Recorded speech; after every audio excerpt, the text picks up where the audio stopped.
লাখ লাখ মুছলমানে কৰিব প্ৰতিবাদ এছাৰৰ বিসংগতি বন্ধ নকৰিলে আমছুৱে কপাব ৰাজ্য অবৈধভাৱে ভোট কৰ্তনৰ বিৰুদ্ধে এনেদৰে লাখ লাখ মুছলমানে ৰাজ্যৰ প্ৰতিবাদ কৰিব বা ৰাজ্যজুৰি প্ৰতিবাদ কৰিব বুলি হুংকাৰ দিছে আমছুৱে লগতে কৈছে আমছুৰ তৰফৰ পৰা কোৱা হৈছে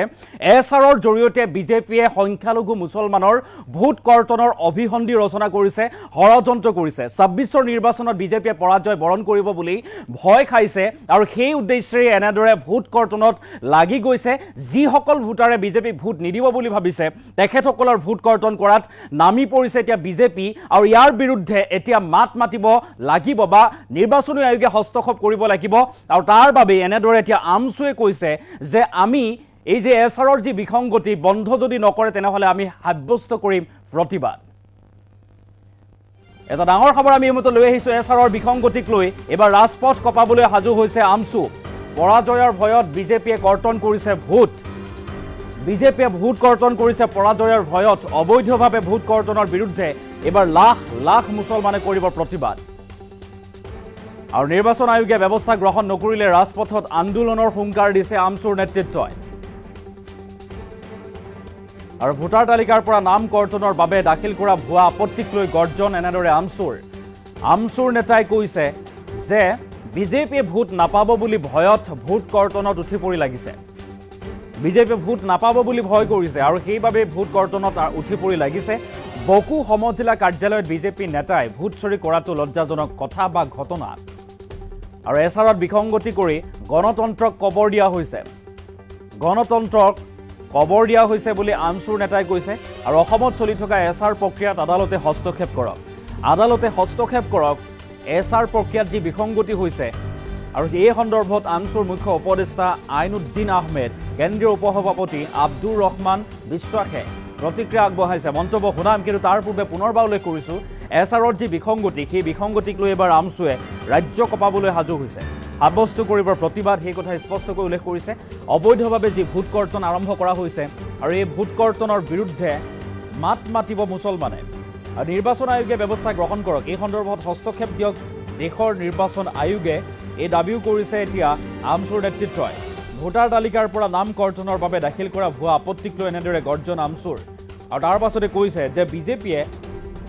সমাগত ২৬ৰ বিধানসভা নিৰ্বাচন আৰু এই নিৰ্বাচনত পৰাজয় বৰণ কৰিব আৰু সেই ভয়তেই এনেদৰে যিসকল ভোটাৰৰ পৰা ভোট নাপাব বুলি ভাবিছে সেইসমূহ ভোট তেখেতসকলে কৰ্তন কৰাত উঠি পৰি লাগিছে বুলি এনে ডাঙৰ মন্তব্য কৰিছে এতিয়া আমছুৰ নেতৃত্বই আৰু এছাৰত যি বিসংগতি হৈছে এই বিসংগতি কৰি গণতন্ত্ৰক কবৰ দিয়া হৈছে বুলিও মন্তব্য কৰিছে আমছুৰ নেতাই মন্তব্য আছে আমছুৰ মুখ্য উপদেষ্টাগৰাকীয়ে কি কৈছে আমি সেই মন্তব্য শুনাব বিচাৰিছোঁ ফোন কৰিলে এজনক গুৱাহাটীত দেখা এছাৰ সংক্ৰান্তত যথেষ্ট বিসংগতি আৰু খেলিমেলি দেখা গৈছে বিশেষকৈ যদি উদাহৰণস্বৰূপে আমি ক'বলৈ যাওঁ যে খাৰুপেটীয়া টাউনৰ কেইজনমান ব্যক্তিৰ নামত মাগুৰমাৰী অঞ্চলৰ প্ৰায় ৫ শতাধিক মানুহক অবজেকশ্যন দিয়া হৈছে এছাৰত তেওঁলোকৰ ভোটাৰ তালিকাৰ পৰা নাম কৰ্তন কৰিব লাগে বা সন্দেহজনক নাগৰিক এতিয়া যিসকল অভিযোগকাৰীৰ নাম উল্লেখ হৈছে সেই অভিযোগকাৰীসকলে ইতিমধ্যে অস্বীকাৰ কৰিছে যে তেওঁলোকে এই বিষয়ে কোনো জ্ঞাত নহয় বা এই সংক্ৰান্তত তেওঁলোকে নাজানে আল্টিমেটলি এই কথাটো প্ৰমাণ কৰিলে যে এটা বৃহৎ ষড়যন্ত্ৰ ইতিমধ্যে উঠি পৰি লাগিছে যিকোনো মূল্যৰ বিনিময়ত এই যিটো এছাৰ প্ৰক্ৰিয়া এই এছাৰ প্ৰক্ৰিয়া খেলিমেলি লগাব লাগে আৰু ভোট কৰ্তন কৰিব লাগে আৰু এই ষড়যন্ত্ৰ আমি আগতেই কৈ আহিছোঁ যে বিজেপি বা হিমন্ত বিশ্ব শৰ্মাই উচতনিমূলকভাৱে এই কাৰ্য কৰি আছে নিৰ্বাচন আয়োগক ৰাজনৈতিক নেতাসকলৰ হাতোৰা হিচাপে ব্যৱহাৰ কৰি আছে আৰু নিৰ্বাচন আয়োগ এই সংক্ৰান্তত নিমাত হৈ আছে গতিকে আমি নিৰ্বাচন আয়োগক স্পষ্টভাৱে আহ্বান জনাওঁ যে গণতন্ত্ৰক হত্যা নকৰিব আপোনালোকৰ যিটো স্বকীয়তা আছে সেইটো ৰক্ষা কৰক আপোনালোকৰ যিটো মান সন্মান এইটো ৰক্ষা কৰক আপোনালোকে গণতান্ত্ৰিক ব্যৱস্থাৰ মূল এটা খুঁটা গতিকে আপোনালোকৰ ক্ষেত্ৰতে যদি এনেকুৱা ধৰণৰ ৰাজনৈতিক নেতাসকলক হস্তক্ষেপ কৰি এনেকুৱা ধৰণৰ যধে মধে অবজেকশ্যন দাখিল কৰে আৰু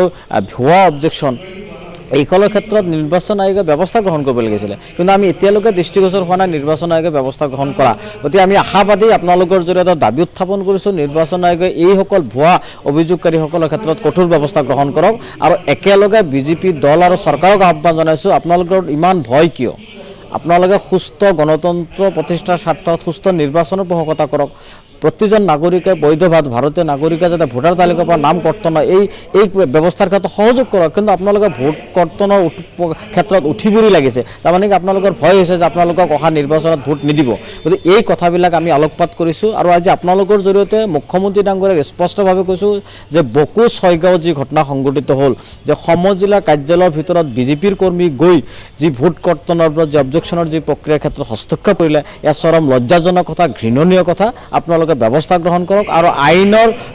উচ্চতম ন্যায়ালয়, আমি গুৱাহাটী হাইকোৰ্টক অনুৰোধ জনাইছোঁ আৰু উচ্চতম ন্যায়ালয়ক অনুৰোধ জনাইছোঁ যে অসমত চলি থকা যি ভোটাৰ তালিকাৰ যি